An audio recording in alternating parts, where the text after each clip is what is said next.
புதுச்சேரி முதல்வர் அறிவித்தபடி இமாம்களுக்கும் பிலால்களுக்கும் அரசு சார்பில் வழங்கும் தொகையினை தெற்கு தொகுதியின் சட்டமன்ற உறுப்பினர் திரு ஏஎம்எச் நாஜிம் அவர்களால் வழங்கப்பட்டது.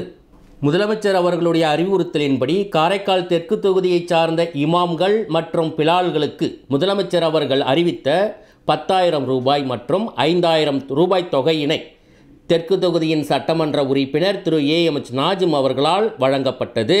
இந்த நிகழ்வில் தர்கா தனி அதிகாரி ஜனாப் நூருல் ஹாசன், புதுச்சேரி ஹஜ் கமிட்டி தலைவர் இஸ்மாயில், அரசு காஜியார் கப்பப்பா, ஹஜ் கமிட்டி உறுப்பினர் மௌரியா ஜப்பார் ஆகியோர் கலந்து கொண்டு சிறப்பித்தனர்.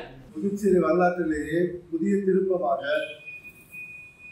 எங்கள் தெற்கு தொகுதி எம்எல்ஏ மரியாதைக்குரிய ஏஎம்எச் நாஜிம் அவருடைய கோரிக்கையை ஏற்று புதுவை மாநில முதல்வர் மரியாதைக்குரிய ரங்கசாமி ஐயா அவர்கள் காரைக்கால் மாவட்டத்தில் உள்ள அனைத்து மஸ்ஜிதுகளின் இமாம்கள் பிலால்களுக்கு ரமலான் காலத்தை முன்னிட்டு அறிவித்த அந்த தொகை எல்லோருக்கும் கொடுக்கப்பட்டது.